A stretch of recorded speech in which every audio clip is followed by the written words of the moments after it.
আসসালামু আলাইকুম। সবাইকে স্বাগতম ইস ভিশন নিউজ সংবাদে। সাথে আছে আমি অরুণা আহমেদ। প্রথমে জানিয়ে দেব প্রবাহের প্রধান শিরোনাম। কন্টেইনার হ্যান্ডলিংয়ে চট্টগ্রাম বন্দরকে বিশ্বের সেরা 100 বন্দরের মধ্যে শীর্ষ 30-এ আনার প্রচেষ্টা চলছে বলে জানিয়েছেন নৌ প্রতিমন্ত্রী খালিদ মাহমুদ চৌধুরী। শীতের প্রকোপে বাড়ছে করোনার সংখ্যা। গত 24 ঘন্টায় চট্টগ্রামে করোনা আক্রান্ত রোগী শনাক্ত হয়েছে 143 জন। চট্টগ্রাম নগরীর শিশু একাডেমিতে শহীদ মাহফুজ স্মৃতি সংসদের উদ্যোগে দুস্থদের মাঝে শীতবস্ত্র বিতরণ। প্রধান অতিথি ছিলেন চট্টগ্রাম সিটি কর্পোরেশনের সাবেক মেয়র আজম নাসির উদ্দিন। এবং সীমান্তে অবৈধ অর্থনৈতিক কর্মকাণ্ডের কারণে বেশিরভাগ দুর্ঘটনা ঘটে বলে মন্তব্য করেছেন বাংলাদেশে নিযুক্ত ভারতীয় হাই কমিশনার বিক্রম দোরাইস্বামী। এতক্ষণ দেখছিলেন সংবাদ শিরোনাম, এবারে বিস্তারিত। কন্টেইনার হ্যান্ডলিংয়ে চট্টগ্রাম বন্দরকে বিশ্বের সেরা 100 বন্দরের মধ্যে শীর্ষ 30-এ আনার প্রচেষ্টা চলছে বলে জানিয়েছেন নৌ প্রতিমন্ত্রী খালিদ মাহমুদ। বন্দরের সদস্য মোহাম্মদ জাফর আলমের সঞ্চালনায় সভায় 13তম সভার সিদ্ধান্তগুলোর অগ্রগতি তুলে ধরেন বন্দর chairman rear admiral SM Abul Kalam Azad. বিস্তারিত রিজিয়া সুলতানা কনার ডেস্ক রিপোর্টে। কন্টেইনার হ্যান্ডলিংয়ে চট্টগ্রাম বন্দরকে বিশ্বের সেরা 100 বন্দরের মধ্যে শীর্ষ 30-এ আনার প্রচেষ্টা চলছে বলে জানিয়েছেন নৌ প্রতিমন্ত্রী খালেদ মাহমুদ চৌধুরী। তিনি বলেন, চট্টগ্রাম বন্দর বাংলাদেশকে রিপ্রেজেন্ট করে দেশকে নেতৃত্ব দিচ্ছে। বন্দরে চাকরির ক্ষেত্রে নদী সমুদ্র কেন্দ্রিক প্রতিষ্ঠানে উপকূলীয় জনগোষ্ঠীকে প্রাধান্য দেওয়া হবে। শহীদ মুন্সি ফজলুর রহমান অডিটোরিয়ামে চট্টগ্রাম বন্দরের 14তম উপদেষ্টা কমিটির সভা শেষে সাংবাদিকদের ব্রিফিংকালে তিনি এসব কথা বলেন। বন্দরের সদস্য মোহাম্মদ জাফর আলমের সঞ্চালনায় সভায় 13তম সভার সিদ্ধান্তগুলোর অগ্রগতি তুলে ধরেন বন্দর chairman rear admiral SM Abul Kalam Azad. এ সময় সাংসদ ইঞ্জিনিয়ার মোশাররফ হোসেন, শিক্ষা উপমন্ত্রী ব্যারিস্টার মহিবুল হাসান চৌধুরী নওফেল, সাংসদ মুস্তাফিজুর রহমান চৌধুরী, মুসলেম উদ্দিন আহমেদ, ওয়াসিকা আয়েশা খান সহ অন্যান্যরা উপস্থিত ছিলেন। চট্টগ্রাম বন্দর কিন্তু দিন দিন এগিয়ে যাচ্ছে। আমরা 19 সালে ছিলাম কন্টেনার হ্যান্ডেলিং এ 64তম জায়গায়, আমরা 20 সালে এসেছি 58তম জায়গায়।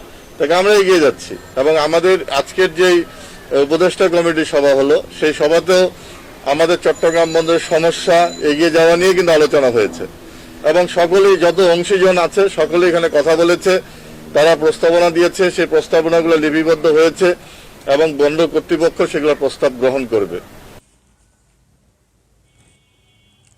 চট্টগ্রামে গত 24 ঘন্টায় করোনা আক্রান্ত হয়েছে 143 জন। এ নিয়ে চট্টগ্রামে মোট আক্রান্তের সংখ্যা দাঁড়িয়েছে 28,910 জন। এছাড়াও দক্ষিণ এশিয়ায় লকডাউন শিথিল করায় করোনা সংক্রমণ বাড়ছে বলে মন্তব্য বিশেষজ্ঞদের। বিস্তারিত রিজিয়া সুলতানা কনার ডেস্ক রিপোর্টে। চট্টগ্রামে নতুন করে গত 24 ঘন্টায় আক্রান্ত হয়েছেন 143 জন। এ নিয়ে চট্টগ্রামে মোট আক্রান্তের সংখ্যা দাঁড়িয়েছে 28,910 জন। সিভিল সার্জনের তথ্য অনুযায়ী কক্সবাজার মেডিকেল কলেজ ও চট্টগ্রামের 7টি ল্যাবে গত 24 ঘন্টায় 1,552টি নমুনা পরীক্ষা করা হলে 143 জন করোনা রোগী শনাক্ত হয়। এদের মধ্যে নগরে 130 জন এবং উপজেলায় 13 জন। এই দিনে মৃত্যু হয়েছে একজনের। BITID ল্যাবে 28 জন, চমেক ল্যাবে 31 জন, চবি ল্যাবে 31, মা ও শিশু হাসপাতাল ল্যাবে 6 এবং জেনারেল হাসপাতালে 15 জনের শরীরে করোনা শনাক্ত হয়। এছাড়াও শিবাশু ল্যাবে 21, শেভরন ক্লিনিক্যাল ল্যাবরেটরিতে 21 জনের করোনা পজিটিভ রিপোর্ট আসে। তবে কক্সবাজার মেডিকেল কলেজ ল্যাবে 69 নমুনা পরীক্ষা করা হলে কারো শরীরে করোনা ভাইরাসের অস্তিত্ব মেলেনি। শীতার্তদের সহযোগিতায় বিত্তবানদের এগিয়ে আসার আহ্বান জানিয়েছেন চট্টগ্রামের সিটি কর্পোরেশনের সাবেক মেয়র আজম নাসির উদ্দিন। অনুষ্ঠানে গরিব ও দুস্থদের হাতে শীতবস্ত্র তুলে দেওয়া হয়। বিস্তারিত রিপোর্টে। শীতার্তদের সহযোগিতায় বিত্তবানদের এগিয়ে আসার আহ্বান জানিয়েছেন চট্টগ্রাম সিটি কর্পোরেশনের সাবেক মেয়র আজম নাসির উদ্দিন। নগরীর শিশু একাডেমিতে শহীদ মাহফুজ স্মৃতি সংসদ উদ্যোগে আয়োজিত শীতবস্ত্র বিতরণ অনুষ্ঠানে তিনি কথা বলেন।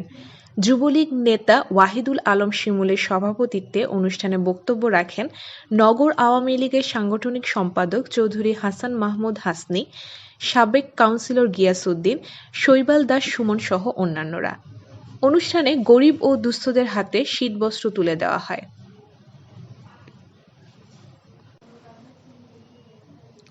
সদ্য বিদায়ী চট্টগ্রাম সিটি কর্পোরেশনের আজকের এই সভার সম্মানিত সভাপতি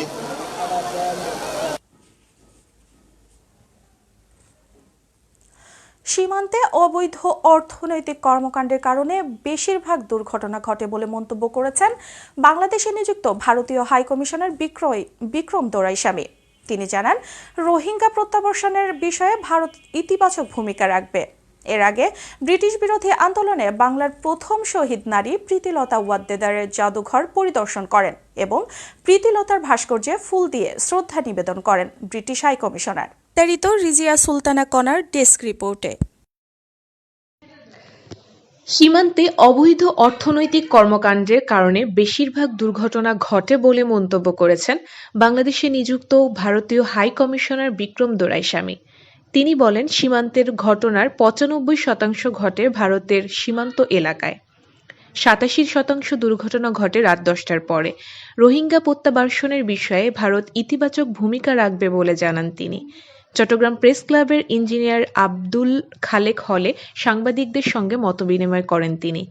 এ সময় চট্টগ্রাম প্রেস ক্লাবের সভাপতি আলী আব্বাস, সহকারী হাই কমিশনার অনিন্দ ব্যানার্জি, সঙ্গীতা দোরাইস্বামী সহ অন্যান্যরা উপস্থিত ছিলেন। এর আগে ব্রিটিশ বিরোধী আন্দোলনে বাংলার প্রথম শহীদ নারী প্রীতিলতা ওয়াদ্দেদারের জাদুঘর পরিদর্শন করেন ভারতীয় হাইকমিশনার। তিনি প্রীতিলতার ভাস্কর্যে ফুল দিয়ে শ্রদ্ধা জানান। রিজিয়া সুলতানা কনা, এসভিশন নিউজ, চট্টগ্রাম। শুভ অপরাহ্ন, সালাম আলাইকুম এন্ড নমস্কার। প্রথমে সংবাদ শেষ করার আগে শিরোনামগুলো জানিয়ে দেব আরো একবার। কন্টেইনার হ্যান্ডলিংয়ে চট্টগ্রাম বন্দরকে বিশ্বের সেরা ১০০ বন্দরের মধ্যে শীর্ষ ৩০ আনার প্রচেষ্টা চলছে বলে জানিয়েছেন নৌ প্রতিমন্ত্রী খালিদ মাহমুদ চৌধুরী। শীতের প্রকোপে বাড়ছে করোনার সংখ্যা। গত ২৪ ঘন্টায় চট্টগ্রামে করোনায় আক্রান্ত রোগী শনাক্ত হয়েছে ১৪৩ জন। চট্টগ্রাম নগরীর শিশু একাডেমিতে শহীদ মাহফুজ স্মৃতি সংসদের উদ্যোগে দুস্থদের মাঝে শীতবস্ত্র বিতরণ। প্রধান অতিথি ছিলেন চট্টগ্রাম সিটি কর্পোরেশনের সাবেক মেয়র আজম নাসির উদ্দিন।